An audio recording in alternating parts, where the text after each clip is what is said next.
Assalamualaikum warahmatullahi wabarakatuh.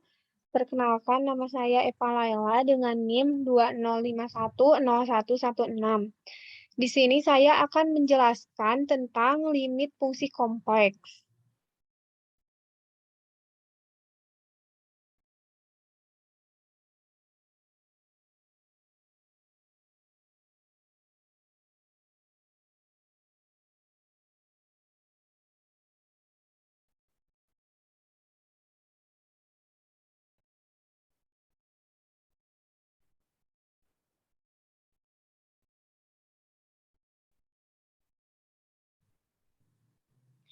Nah, limit fungsi kompleks. Apa itu limit fungsi kompleks? Definisi limit yaitu limit fungsi yang terdefinisi pada daerah D untuk peubah Z mendekati Z0 dengan Z0 titik limit D.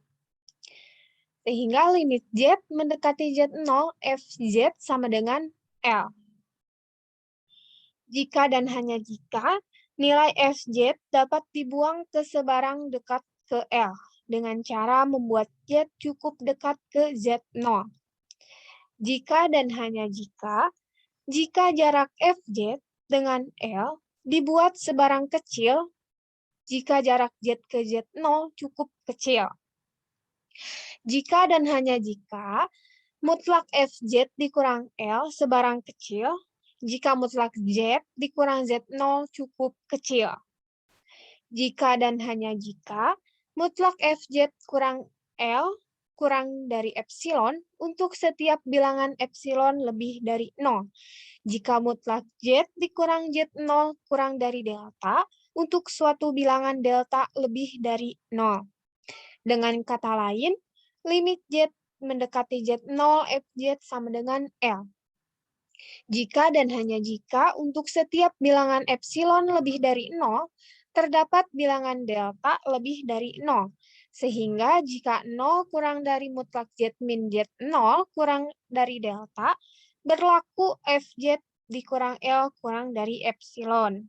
Jika dan hanya jika untuk setiap lingkungan N dalam kurung L, epsilon, terdapat lingkungan terhapuskan N dalam kurung Z0, delta. Sehingga jika Z elemen dari D, Z0, delta, D berlaku Fz elemen N dalam kurung L, epsilon. Lanjut, kita ke definisi-definisi dari limit. Definisi dari limit yang pertama ada definisi 4.2.1. Diberikan suatu fungsi yang terdefinisi pada daerah D, himpunan bagian C dan Z0 elemen dari D. Yang A, limit Z mendekati Z0, Fz sama dengan L. Jika dan hanya jika untuk setiap bilangan epsilon lebih dari 0, terdapat bilangan delta lebih dari 0. Sehingga jika 0 kurang dari mutlak Z min Z0 kurang dari delta, Z elemen D berlaku mutlak Fz dikurang L kurang dari epsilon.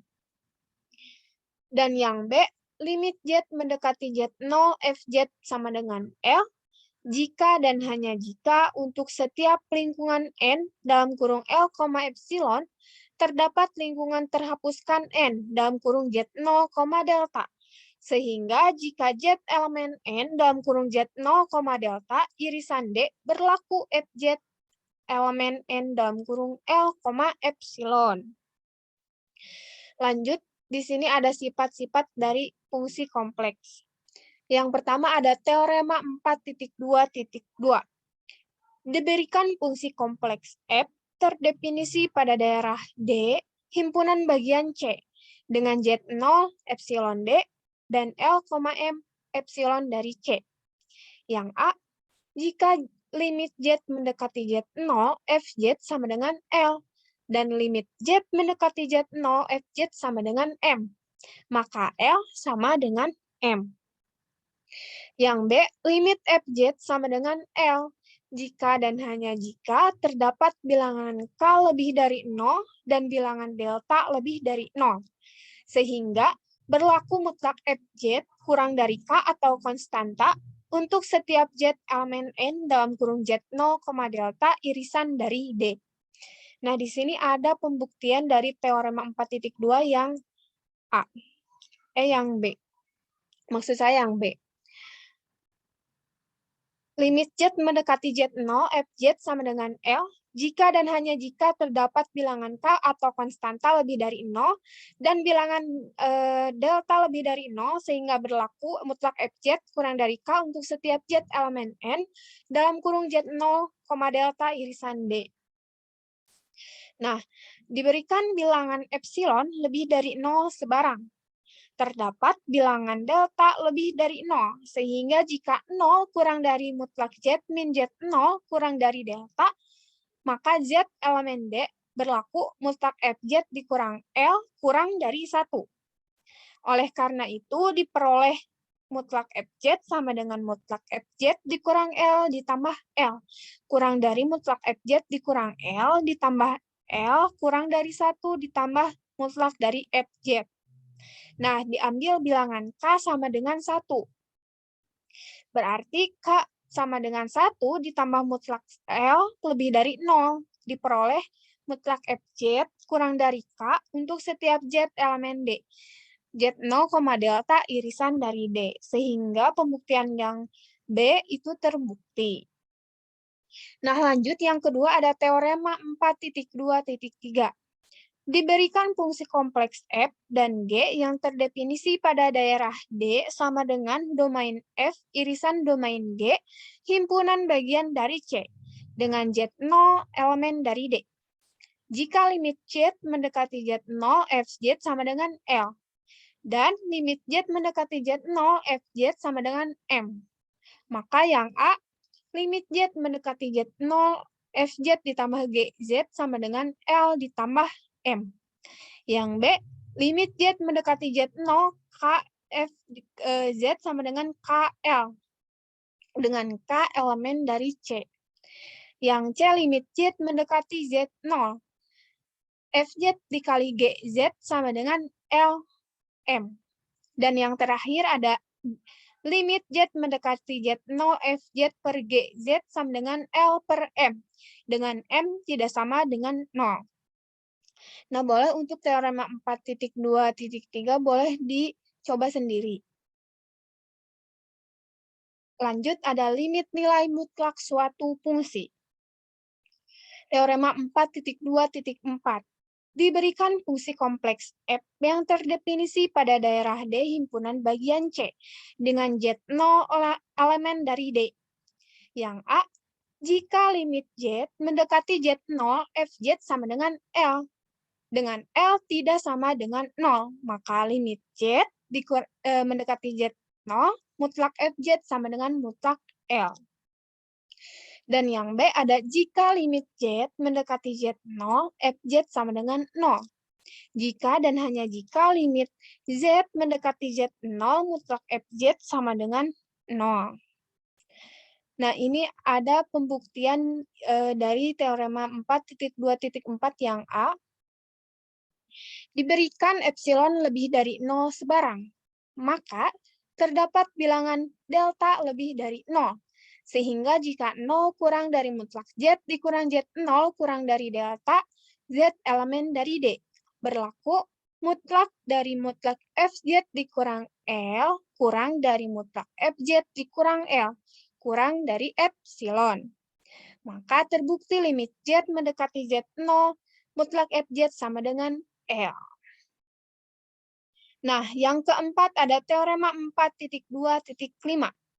Diberikan fungsi F, G, dan H didefinisikan pada daerah D sama dengan domain F irisan domain G, himpunan bagian C, dengan Z0 elemen dari D.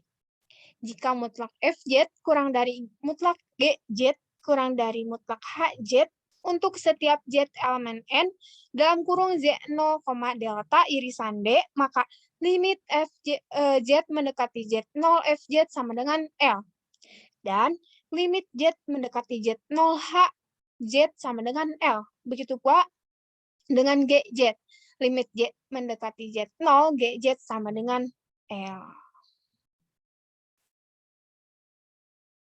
Nah, yang kelima ada teorema 4.2.6. Diberikan Fz sama dengan U dikali X, Y ditambah IV dikali X, Y. Terdefinisi pada daerah D, himpunan bagian C dan Z0 sama dengan A ditambah IB elemen D. Limit C mendekati Z0, Fz sama dengan A ditambah IB.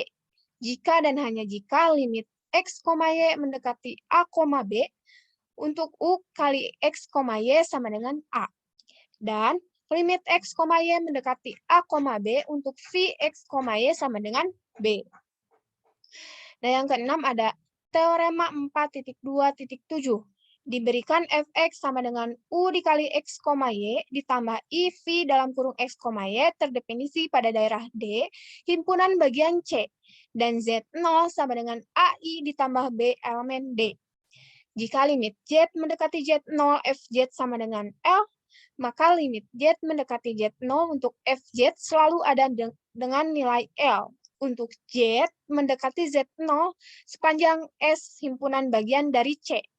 Dan Z0 suatu titik limit S. Nah, akibat dari teorema di atas adalah sebagai berikut.